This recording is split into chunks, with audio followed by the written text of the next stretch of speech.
कैसे हैं आप सभी। तो जैसा कि हम लोग बात कर रहे हैं एसएससी जीडी कांस्टेबल की जो आंसर की आई है उसके मैथ्स के सॉल्यूशन देख रहे हैं। इससे पहले हमने एक क्लास की है ना, जिसमें 30 मार्च के जितने ही मैथ के फर्स्ट शिफ्ट क्यों किया है हमने, पहले 30 मार्च की फर्स्ट शिफ्ट को किया था, है ना। तो आज करेंगे हम कौन सा है, एक मिनट, हाँ आज ये भी फर्स्ट शिफ्ट है, ये 28 तारीख का है शायद, है ना। 28 तारीख का पेपर हैगा ये एसएससी जीडी कांस्टेबल का। तो देखते हैं नंबर एक क्वेश्चन क्या दिया गया था इसमें, नंबर 1, ठीक है, नंबर 1। तो इसमें क्या है,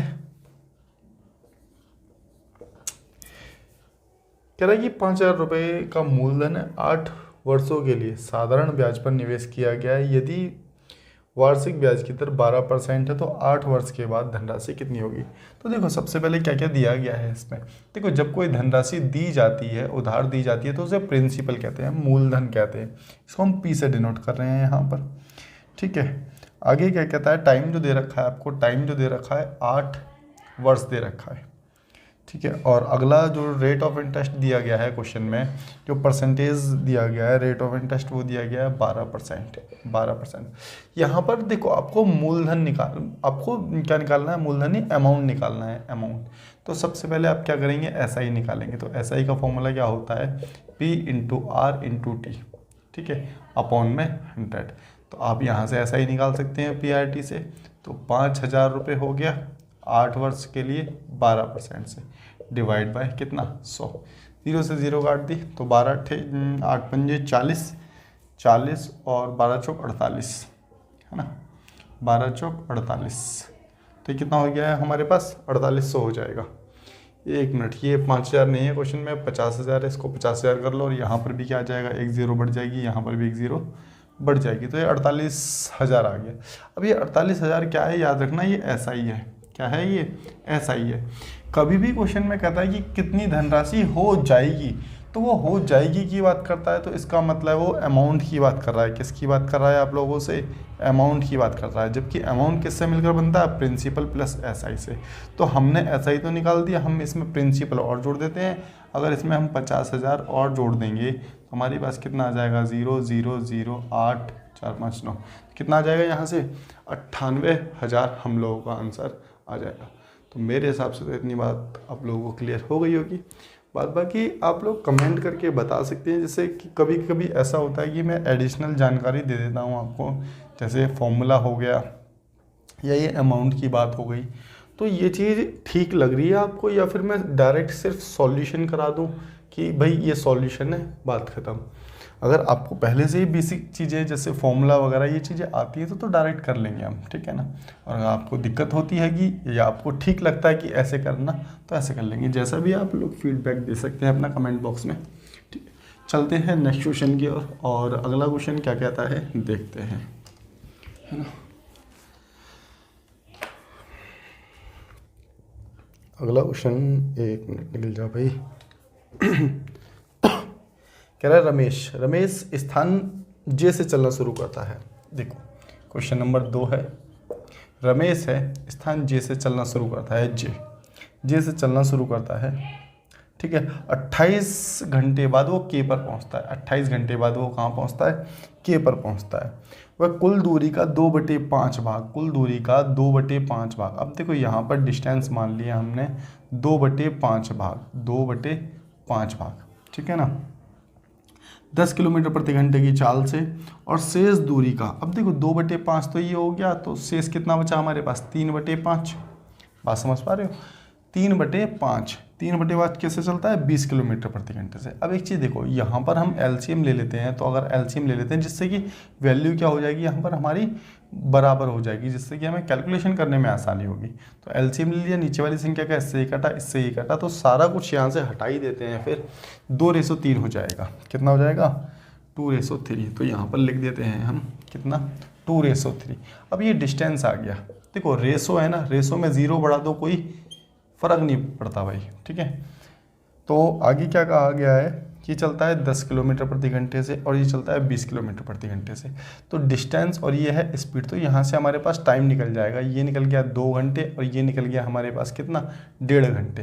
तो टोटल टाइम कितना लग रहा है हमारे पास, तो तुम लोग कहोगे कि जी टोटल टाइम लग रहा है हमारे पास कितना, 3.5 घंटे। और उसने क्वेश्चन में क्या कहा है कि टोटल टाइम कितना है, 28 घंटे हैगा। तो यहाँ से 3.5 इंटू में 28। उसने पूछा कि कुल दूरी कितनी होगी, जबकि डिस्टेंस कितना था, 20 और 30 50, तो मल्टीप्लाई कर देंगे 50 से। समझ पा रहे हो मेरी बात को? ठीक है, काट लो बस। अब तो देखो यहाँ पॉइंट था ना, पॉइंट हटा तो ये 0 बढ़ गया और 7 चौक 28 हो गया और 7 पंजे 35 हो गया, है ना। और कुछ कट रहा है क्या,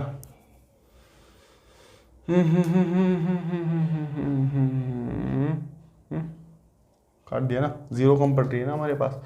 7 चौक 28 ये हो गया, है ना। 7 पंजे 35, यहाँ 0 तो है ही नहीं ना, तो इससे काटा ये कितना आ गया हमारे पास, ये आ गया 400।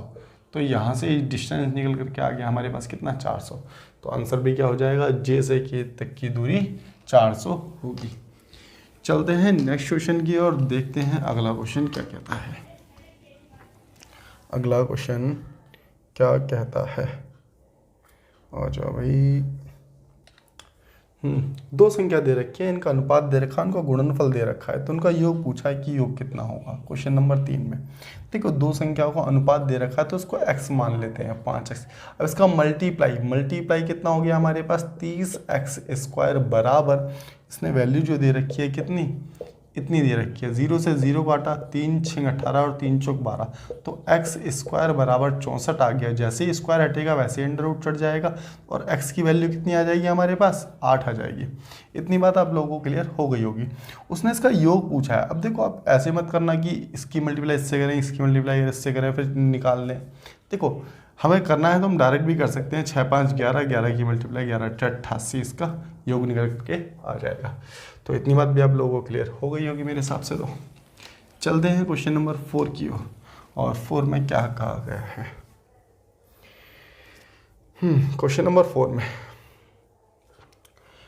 4 में दे रखा है आपका सिंप्लीफिकेशन का क्वेश्चन है। पिछले पेपर में भी हमने 3 क्वेश्चन किए थे सिंप्लीफिकेशन के, तो सिंप्लीफिकेशन सही पूछा गया था आपसे, ठीक है।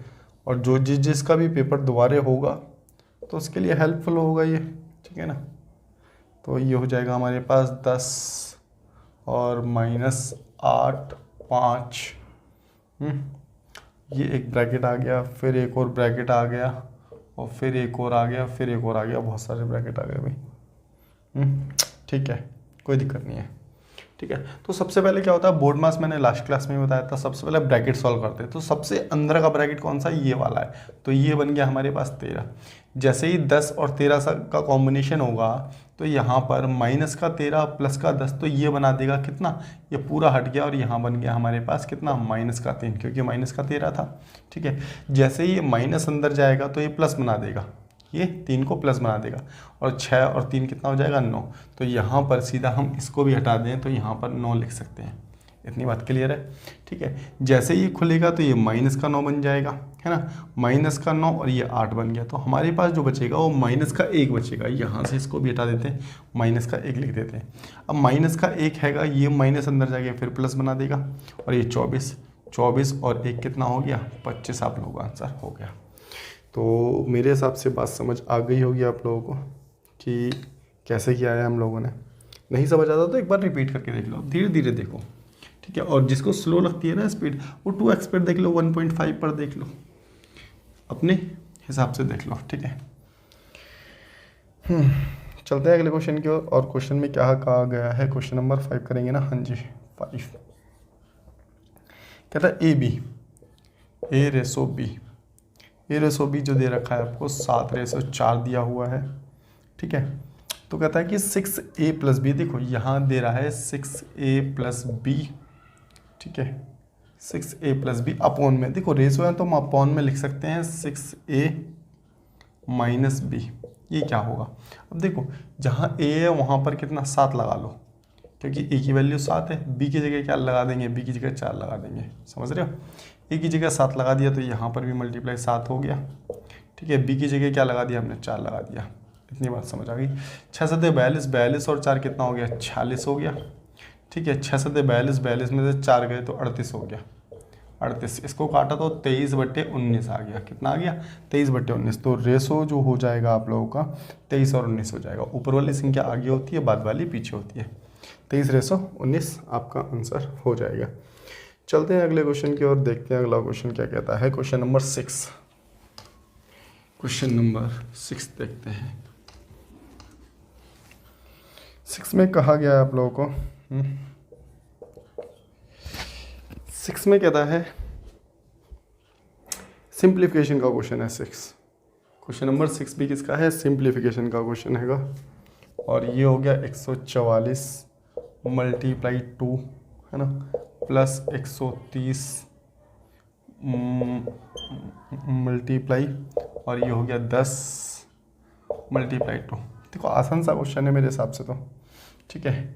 सबसे पहले मल्टीप्लाई देख लो, कुछ और तो है ही नहीं, ठीक है। 288 हो गया, प्लस 13 पंजे 65, ठीक है, माइनस का कितना 20, 630 तो ये बचा। इसमें से इसको घटा देंगे तो यहाँ से इसको लिख सकते हैं क्या 630, 20 घटा दिया ना हमने, कोई फ़र्क नहीं पड़ता। तुम कहोगे पहले ऐड करना था तो ऐड भी कर लेंगे, तो भी इतना कोई खास फ़र्क नहीं पड़ेगा, वैसे भी कर लेंगे तो भी कोई दिक्कत नहीं है। तो ये हो गया 8 8 3 11, 6 2 8 8 और 1 9, तो 918 क्या ऑप्शन में हैगा क्या? 918 हैगा, बिल्कुल ठीक ऑप्शन सी आंसर होगा, सी नहीं भी होगा, ठीक है ना। तो अगले क्वेश्चन को चलते हैं। क्वेश्चन नंबर 7 देखते हैं। 7 देखो 7 में क्या दिया गया था आपको? क्वेश्चन नंबर 7 में देता है कि 8 से विभाज्य हो। देखो 8 का भाजकता नियम क्या कहता है कि लास्ट की 3 डिजिट देखनी है। जैसे 4 का भाजकता नियम कहता है अंतिम 2 अंक देखो, जैसे मैं तुम्हें दिखा देता हूँ 25 45 25 45 है ना, और ये ए है, और ये डिवाइड करना है आपको किससे? 8 से डिवाइड करना है। तो लास्ट के 3 डिजिट देखेंगे हम, ठीक है ना। एक मिनट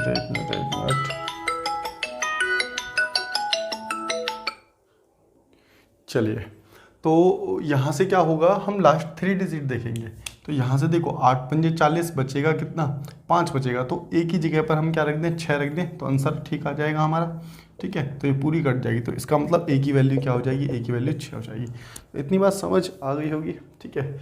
भाजकता नियम शायद आपने पढ़ा होगा, नहीं पढ़ा हो तो पढ़ लेना, बाद बाकी कमेंट में भी बता सकते हो, हम लोग कर लेंगे कभी भी, ठीक है। तो ये भाजकता नियम पर आधारित था, डिविजिबिलिटी रूल नंबर सिस्टम में है आपका, है ना। चलिए, तो अगला क्वेश्चन देखते हैं। अगला क्वेश्चन क्या कहता है? क्वेश्चन नंबर 7 भी हो गया आपका। अब 8 की ओर चलते हैं। क्वेश्चन नंबर 8 में क्या कहा गया है? बी अकेला किसी काम का आधा भाग। बी अकेला किसी काम का आधा भाग। देखो आधा भाग का मतलब हो गया क्या? 1/2। 1/2 बराबर करता है कितने दिन में? 150 दिन में। तो देखो आधा भाग करता है, आधा भाग 150 में करता है, तो पूरा काम कितने में करेगा? ए अपना पूरा काम करेगा 300 दिन में, ठीक है ना। ए नहीं बी दिया हुआ है तो कोई दिक्कत नहीं, बी लिख लेते हैं। बी करेगा, कहता है वो 30 दिन तक काम करता है। अब एक चीज़ बताओ, 30 दिन तक काम कर रहा है, 300 काम हैगा, तो कितना परसेंट काम रह जाएगा? तो 30/300 इंटू में 100, क्योंकि परसेंटेज निकालने हैं, इससे ही काट दिया। इससे ही काटेंगे तो कितना आ जाएगा हमारे पास? 10% काम होगा, ठीक है ना। 10% काम होगा। बी द्वारा उस काम का कितना प्रतिशत पूरा किया जा सकता है? तो 10% पूरा हो जाएगा 30 दिन के अंदर। चलते हैं अगले क्वेश्चन की ओर। क्वेश्चन नंबर 9 देखते हैं। आप कौन सा देखते हैं हम? 9। क्वेश्चन नंबर 9 में क्या कहा गया है? कहता है ए किसी काम का 4/5 भाग। ए किसी काम का 4/5 भाग 4/5 भाग करता है कितने दिन में? 10 दिन में करता है। तो इसका मतलब तो ये हो गया ना, इसको काटेंगे तो 50, देखो 2 दूनी 4, 2 पंजे 10, इसको काटा तो 2.5, 25 पंजे 125, मतलब कि 12.5। ए का कितना आ गया? 12.5। ए किसी काम को कितने दिन में करता है? 12.5 दिन में करता है। ए किसी काम को 12.5 दिन में करता है, ठीक है ना। बी ए का 5 गुना है। एक मिनट देख लेते हैं इस क्वेश्चन को आगे भी। बी जो है ए से 5 गुना कुशल है। बी जो हैगा वो ए से 5 गुना कुशल है। इसका मतलब क्या है? हो गया सीधा सीधा कि देखो अगर मैं कहता हूँ कि ये टाइम ले रहा है तो ये इससे कम टाइम लेगा, क्योंकि कुशल है। इसका मतलब वो बात कर रहा है एफिशिएंसी की। ठीक है, आप क्या करोगे, इसको 5 से भाग कर दो, तो 5 से भाग कर दोगे तो 5 दूनी 10 और 5 25, तो इसका मतलब ये बी का निकल कर क्या जाएगा, कितना, 2.5। बी कितने समय में करेगा, 2.5 समय में करेगा। और वैसे भी आप समझ सकते हो, अगर ये कर रहा है 12.5 में, इससे 5 गुना अधिक कुशल है तो कम समय लेगा, कितना कम लेगा, 2.5 समय लेगा। ठीक है, 2.5 दिन में काम को पूरा कर देगा। तो इतनी बात भी मेरे हिसाब से क्लियर हो गई होगी आप लोगों को। ठीक है, क्वेश्चन नंबर चलते हैं अब 10 की ओर। क्वेश्चन नंबर 10 देखते हैं कि 10 में क्या कहा गया है। कह रहा है 48 संख्याओं का औसत जो दे रखा है, 48 संख्याओं का औसत, 48 संख्याओं का औसत है, तो 48 × 70, हम सब निकालने के लिए क्या कर रहे हैं, मल्टीप्लाई कर देते हैं। यदि हम प्रत्येक संख्या में से x घटा देते हैं तो औसत कितना हो जाता है, 57 हो जाता है। इसको ऐसे ही रखो। ठीक है, 48 संख्याओं का औसत जो दे रखा है आपको कितना दिया होता, 78, है ना। अब देखो इसके बाद इसने क्या कहा, प्रत्येक संख्या में से x घटा देते हैं तो औसत कितना रह गया, 57 रह गया। इसमें से इसको माइनस किया, इसमें से इसको माइनस किया, तो हमारे पास कितना निकल करके आ गया, 21 निकल करके आया। ठीक है, और यही क्या होगी, x की वैल्यू होगी। अब मैं थोड़ा सा इसके बारे में थोड़ी सी चीज़ें बताता हूँ आपको कि क्या है। एक चीज़ बताना, मैंने पहले भी बताई हुई है वैसे। ठीक है, जैसे मैंने कहा एवरेज मान के चलिए आप 20 है। ठीक है, एवरेज 20 है, एवरेज 20 है। ठीक है, चलिए, तो एवरेज 20 है, तो यहाँ पर क्या हो रहा है, मैं आपको एक एग्जांपल देता हूँ, उससे आपको बहुत अच्छे से समझ आएगा। ठीक है, जैसे कुछ संख्या है, जैसे हम यहाँ लिख लेते हैं 10, 20 और यहाँ लिख लिया हमने 30। ठीक है ना, 10, 20, 30। तो इसका एवरेज अगर निकालोगे तो सबको जोड़ोगे और 3 से भाग करोगे तो एवरेज जो निकल करके आएगा वो 20 ही निकल करके आएगा। एवरेज क्या निकल करके आया, 20 निकल करके आया। इतनी बात क्लियर है। अब मेरी बात पे थोड़ा ध्यान देना, मैंने कहा प्रत्येक में से 5-5 घटा दें, इसमें से ही 5, इसमें से ही 5, इसमें से ही 5, सब में से 5-5 घटा दिया। तो ध्यान से देखना, ये कितना हो गया, 5 हो गया, ये कितना हो गया, 15 हो गया, ये कितना हो गया, हमारे पास 25 हो गया। अब इसका जो नया एवरेज निकल करके आएगा वो 15 ही निकल करके आएगा। समझ रहे हो, तो इसका मतलब तो ये हो गया, यदि प्रत्येक संख्या में से जो घटाया जाता है तो एवरेज में से भी वही घटता है। जैसे प्रत्येक संख्या में से 5 घटाया गया तो एवरेज में से भी 5 घटा। दूसरी बात, अगर तुम कहोगे कि प्रत्येक संख्या में 2 से मल्टीप्लाई की गई तो एवरेज में भी 2 से मल्टीप्लाई होगी। समझ पा रहे हो, इसीलिए उसने एवरेज में से 57 घटाया, तो इसका मतलब प्रत्येक संख्या में से कितना घटा है, 57 माइनस हुआ। तो इसके बाद जो x की वैल्यू थी वो कितनी निकल करके आ गई, वो 21 निकल करके आ गई। एक बार फिर से देख लेते हैं कि क्वेश्चन में पूछा क्या गया था। प्रत्येक में से x घटा देता है, देखो x घटाया उसने x से, तो सब में से x घटा, उसके बाद औसत कितना बचा हमारे पास, 57 बचा। तो हमने देखा तो घटा कितना था एक्चुअल में तो 21 घटा है, तो सब में से 21 घटा था। तो यही आपका आंसर आ जाएगा कि प्रत्येक में से 21। तो सिर्फ इतना मतलब हो गया कि यदि प्रत्येक संख्या में से जो भी घटेगा वो एवरेज में से भी घटेगा। बात समझ गए। ठीक है, बाद बाकी और डिटेल में समझने के लिए आप जब चैप्टर करेंगे तो ज़्यादा ठीक लगेगा। इसका चैप्टर क्या हुआ है हम लोगों ने, वैसे वीडियोस में जाएंगे आप लोग तो वहाँ पर आप लोगों को मिल जाएगा कि चैप्टर क्या हुआ है एवरेज, उसमें डिटेल से समझ आ जाएंगी आप लोगों को चीज़ें, है ना। चलते हैं अगले क्वेश्चन की और अगला क्वेश्चन देखते हैं कि क्या कहता है अगला क्वेश्चन। क्वेश्चन नंबर कौन सा है अब, क्वेश्चन नंबर 11 करेंगे अब, है ना। 11 कह रहा है एक मेज का विक्रय मूल्य दे रखा है, यदि 22% का लाभ है तो मेज का क्रय मूल्य क्या होगा। देखो एसपी दे रखा है, एसपी से सीपी बनाने के लिए हम डिवाइड करते हैं, या फिर ऐसे समझ लो कि सीपी था 22% के लाभ पर बेचा है, तो इसका मतलब 122 पर बेचा है, तो बराबर में क्या होगा, एसपी होगा। एसपी की वैल्यू कितनी है हमारे पास, 7686। डिवाइड कर दो 122 से, इंटू में कितना 100। ठीक है, काट दो, किससे जाएगा 6 और 1, और ये गया 3 8 4 3। अब किससे जाएगा ये, 6 6 36, 6 कम 6 6 6 36 कितना हो गया, 666, है ना। तो 384 में से 600 कितना घटाया हमारा 61, 3 2 6, तो कितनी बार जाएगा अब ये, कुछ गलत माइनस कर दिया क्या हमने, 3 2 एकदम ठीक माइनस किया है, 6 बार तो ही गया है ना हमारे पास, और 1 मिनट रुकना भाई साहब। हाँ, इसमें से माइनस करने के बाद ये बचेगा कितना, 183। और 183 कितनी बार जाएगा, ये जाएगा आपका एक बार तो 6 बार गया, 6 3 18। जब आप इसे काटोगे ना खुद से तो कट जाएगा आराम से, डिवाइड करना आता बस। तो हमारे पास कितना आ जाएगा, 6300 रुपये इसका क्या निकल करके आ जाएगा, CP क्रय मूल्य निकल करके आ जाएगा। चलते हैं क्वेश्चन नंबर 12 की ओर और देखते हैं क्वेश्चन नंबर 12 में क्या कहा गया है। क्वेश्चन नंबर 12, क्वेश्चन नंबर 12 क्या कहता है, ध्यान से देखो। कह रहा है कि 88/3। देखो ऑफ का मतलब होता है मल्टीप्लाई, तो सीधा हमने मल्टीप्लाई लिख दिया। 63 बटे कितना, 56। यहाँ डिवाइड का साइन था तो डिवाइड लगा दिया हमने। यहाँ 102 है, 102 बटे में कितना है, यहाँ पर 33। ठीक है, ऑफ का साइन है तो वहाँ पर मल्टीप्लाई आ जाएगा और ये हो जाएगा कितना, 11/34।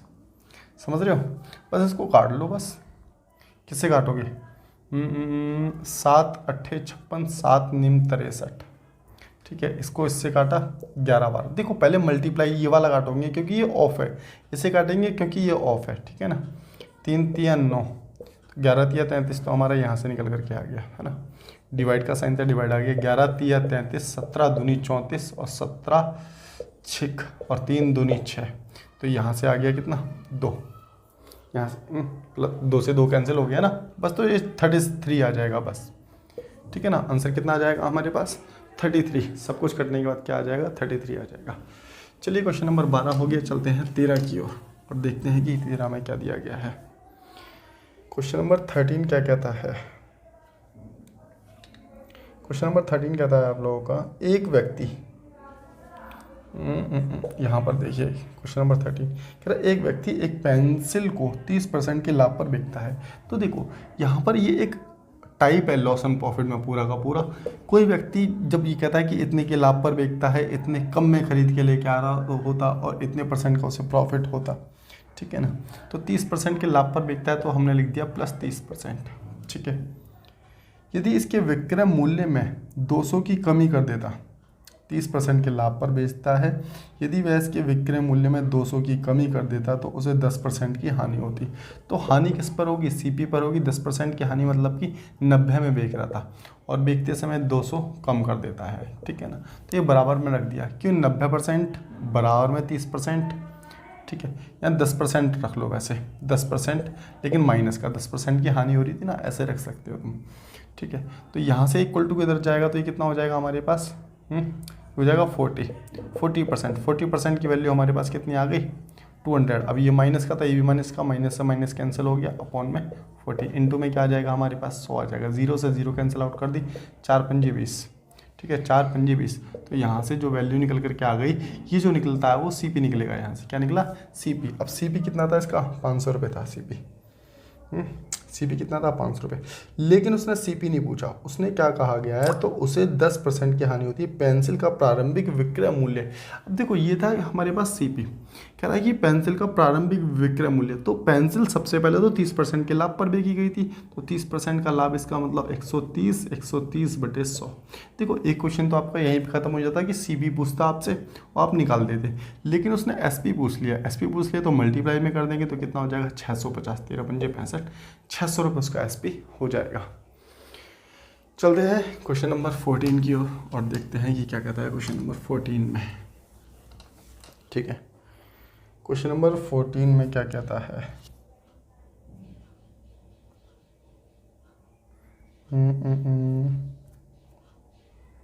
कहाँ गया भाई 14, आ जा।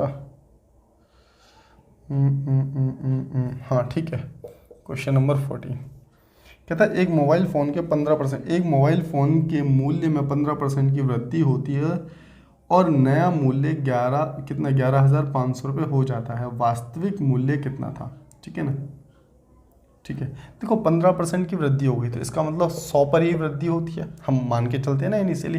अगर इंक्रीज़ हो रहा है तो 100% पर ही होगा, तो इसका मतलब ये हो गया 15 की वृद्धि हो रही है तो 115 लिख लिया हमने।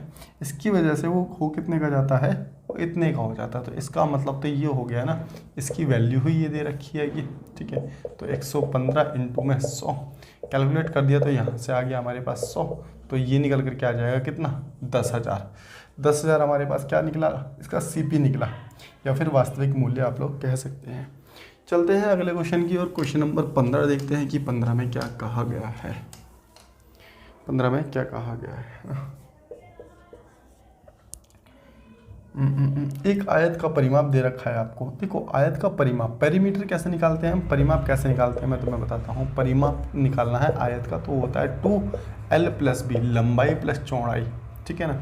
अब इसकी वैल्यू आपको जो दे रखी है वो 22 दे रखी है, जबकि क्वेश्चन में जो दे रखा है आपको, क्वेश्चन में लंबाई दे रखी है, लंबाई तो लेंथ दी है 2 और यहाँ पर 1 + B = कितना 22 है। ये 2 से काटा तो ये हमारे पास आ गया 11, तो ये एक उधर चला जाएगा तो B की वैल्यू हमारे पास कितनी आ जाएगी, B की वैल्यू आ गई कितनी 10। क्वेश्चन में क्या पूछा गया था, तो इसका एरिया पूछा है। देखो लेंथ कितनी थी इसकी 1 थी और ब्रेथ कितनी होगी इसकी यहाँ पर 10 हो गई, तो L × B हम क्या कर देंगे, L × B तो 10। देखो एरिया क्या कैसे निकलता है किसका, रेक्टेंगल का, एरिया ऑफ रेक्टेंगल निकलता है L × B, तो यहाँ हो गया 10 × 1, तो हमारे पास कितना आ जाएगा 10 ही आपका एरिया होगा। समझ पा रहे हो क्या इतनी बात को, ठीक है। तो चलते हैं अगले क्वेश्चन की ओर। क्वेश्चन नंबर 16 देखते हैं। 16 में क्या आया हुआ था तुम्हारे पेपर में। देखो मेरे हिसाब से तो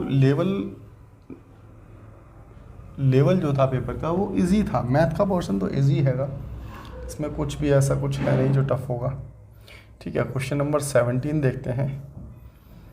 17 से पहले 16 रह गया ना, अभी 16 देखेंगे पहले। कह रहा है 40% वार्षिक दर से ऋण पर दी गई एक निश्चित धनराशि 1 वर्ष के लिए चक्रवर्ती ब्याज और 1 वर्ष के लिए साधारण ब्याज के बीच अंतर कितना आ गया 360 रुपये। देखो सबसे पहले तो समझना कि अगर कभी भी कहता है अर्धवार्षिक, क्या कहता है अर्धवार्षिक, तो इसमें क्या होता है रेट को हम 2 से डिवाइड कर देते हैं और टाइम को 2 से मल्टीप्लाई कर देते हैं। कब, जब भी कहेगा कि अर्धवार्षिक है, ठीक है। तो जो भी रेट होगा, जैसे रेट दे रखा है आपको 40%, तो रेट 40% है तो 40% को 2 से डिवाइड कर दिया तो हमारे पास निकल करके आ गया कितना 20% रेट निकल करके आ गया। टाइम जैसे दे रखा है 1 वर्ष है तो ये कितना हो जाएगा, ये 2 वर्ष हो जाएगा, 2 ईयर टाइम हो जाएगा।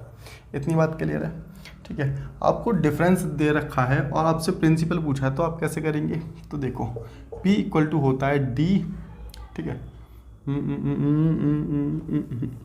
D डिफरेंस निकालने का फॉर्मूला होता है। यहाँ पर रखेंगे अपन डिफरेंस बराबर में P, यहाँ पर रखेंगे R/100 रेट, और यहाँ हो गया कितना 2 वर्ष है तो पावर 2 कर देंगे हम, ठीक है। तो डिफरेंस जो दे रखा है आपको 360 दे रखा है, बराबर में प्रिंसिपल आपने निकालना है। रेट ऑफ इंटरेस्ट कितना हो जाएगा हमारे पास, ये हो गया 20%। 20% है तो 20/100, तो यहाँ पर हम लिख सकते हैं 1/5, ठीक है, 1/5 20 × 100, ठीक है। अब इसको हम ये भी लिख सकते हैं, पावर करेंगे तो 1/25, समझ पा रहे हो, और इसके साथ मल्टीप्लाई कर देंगे, क्रॉस मल्टीप्लाई होगी, इक्वल टू को साइन है तो 25 का 150, 25 × 75, 75 × 5 90, तो ये आ जाएगा कितना 900। तो P की वैल्यू हमारे पास कितनी आ गई 9000 रुपये P की वैल्यू निकल करके आ गई है। तो जहाँ तक मुझे लग रहा है कि समझ आ ही रहा होगा, नहीं आ रहा तो भी बता सकते हैं, आ रहा है तो भी बता सकते हैं, सब्सक्राइब वगैरह भी कर सकते हैं आप लोगों को अगर ठीक लगता है तो, ठीक है। चलते हैं आगे की बात पर, आगे क्या कहता है क्वेश्चन में। तो अगले क्वेश्चन में जो कहा गया है देखते हैं, अगले क्वेश्चनों में जो कहा गया है, हाँ क्वेश्चन नंबर 17 देखने वाले हैं हम, ठीक है ना, करते करते भूल जाते हैं कौन सा कर रहे हैं। चलिए, कह रहा 25% और 10% की 2 क्रमिक छूट के समतुल्य एकल छूट, ठीक है। तो देखो इनिशियली हमने 100% मान के चलते हैं। 25% की छूट का मतलब होता है 75% में कोई सामान बेच दिया। 25% की छूट है ना, 100 का सामान था, 25% का डिस्काउंट दे रहे थे, इसका मतलब 75 का बेच दिया, अपॉन में 100% का साइन हटा था, क्योंकि ऊपर से देखो यहाँ से परसेंटेज का साइन हटता है तो नीचे क्या आ जाता है 100 आ जाएगा। अगली बात क्या कहता है 10%, एक और आ गया 10%, तो मतलब क्या 90/100 से 100 कैंसिल कर दिया, 0 से 0 कर दिया, है ना। 9 × 5 = 45, 9 × 7 = 63, 63 और 4 × 60 67, 0.5, ये ज़ीरो था ना, ज़ीरो हटा तो यहाँ दशमलव आ जाएगा एक अंक के बाद। अब जो बचेगा 100 में से, अब देखो ये 100 से ज़्यादा है या कम है, यहाँ पर देखेंगे। अगर 100 से कम है तो उतने % का ही क्या हुआ है, उसे डिस्काउंट मिला है या फिर उसे छूट मिली है। तो ये हो गया और ये हो गया हमारे पास, है ना। और कितना आ जाएगा, 22 पॉइंट कितना, 22.5। देख लेते हैं ऑप्शन में है भी क्या 22.5। ठीक नहीं किया, 32 होगा ना, ठीक करो इसको, क्योंकि 9 6 3 9 हो जाएगा ना। 32.5% का क्या मिला है, इसे डिस्काउंट मिला है। तो समझ आ गई होगी बात। चलते हैं क्वेश्चन नंबर कौन सा है अब, 18 तक आ गए ना हम, 18 तक। कहता है कि कौन सा कथन सही है। तो पहले कह रहा है कि 24 संख्याओं का जो औसत हैगा वो कितना दे रखा है, 22 दे रखा है।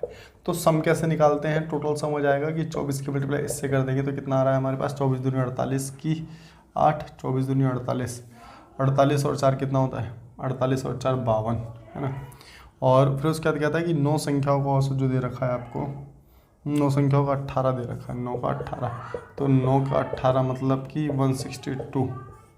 तो ये हो गया हमारे पास 6 और एक इधर गया तो बचेगा 3।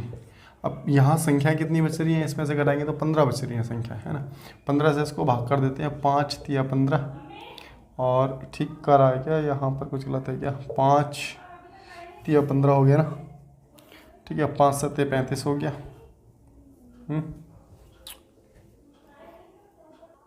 इसको और काटते हैं तो कितना जाएगा, 5 सत्ते 35 हो गया, और 5 तिया 15 गया, है ना। 5 दूनी 10, 3 दूनी 6, 3 चौक 12 और 3 चौक 12, तो कितना आ गया ये 24 पॉइंट। तो इसका जो सेकंड हैगा, इसका एवरेज निकालना। तो एवरेज अब डिवाइड कर देंगे किससे, 5, इन सबको जोड़ लिया। एवरेज कैसे निकलता है, sum of numbers divide by number of terms. इसको काटेंगे तो कितना आ रहा है 286। तो एवरेज, इसका मतलब पहला कंक्लूजन जो था वो भी ठीक था, दूसरा कंक्लूजन जो हैगा ये भी ठीक है।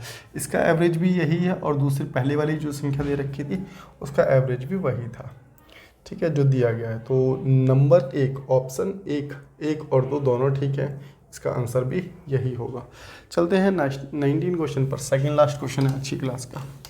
क्या कहता है क्वेश्चन नंबर 19, देख लेते हैं 19 में।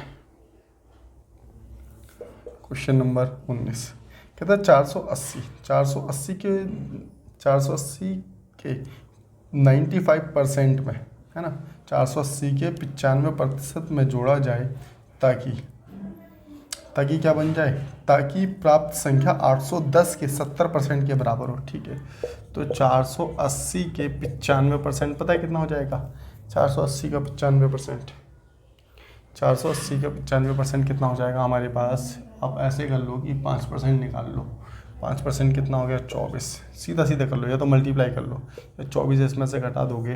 देखो मैंने क्या किया, मैंने 5% निकाल दिया, 5% निकाल के इसमें से घटा दो तो जो भी हो जाएगा हमारे पास बचेगा 6, और एक इधर चला गया ना, और ये बचा 7 5, ये बचा ये। इसमें क्या जोड़ा जाए, तो हमने x जोड़ दिया, ये जोड़ दिया जाए, ठीक है ना। क्या जोड़ दिया जाए इसमें 95% में, ताकि क्या बन जाए 810। इसकी वैल्यू क्या दे रखी है, 810 के 70%। 70% का मतलब है 10, 2 0 से 2 0 कैंसिल आउट हो गई, है ना। वही कितना हो जाएगा, C हो जाएगा। कैलकुलेट करेंगे तो 7 एकम 7, 7 8 56, ठीक है। अब ये इधर लेके आ जाओ, x बराबर में 567 और घटा दो कितना, इतना घटा दो। तो घटने के बाद हमारे पास आएगा 1 1 1। तो x की वैल्यू यहाँ से कितनी निकल करके आ गई है कि 111 निकल करके आ गई। तो इतनी बात तो मेरे हिसाब से आप लोगों को क्लियर हो गई होगी। चलते हैं लास्ट क्वेश्चन आज का, देखते हैं कि आज के लास्ट क्वेश्चन में क्या दिया गया है। आज का लास्ट क्वेश्चन हो गया क्वेश्चन नंबर 20, ठीक है। तो कहता है, 1 मिनट कहाँ गया, 20 देख लेते हैं।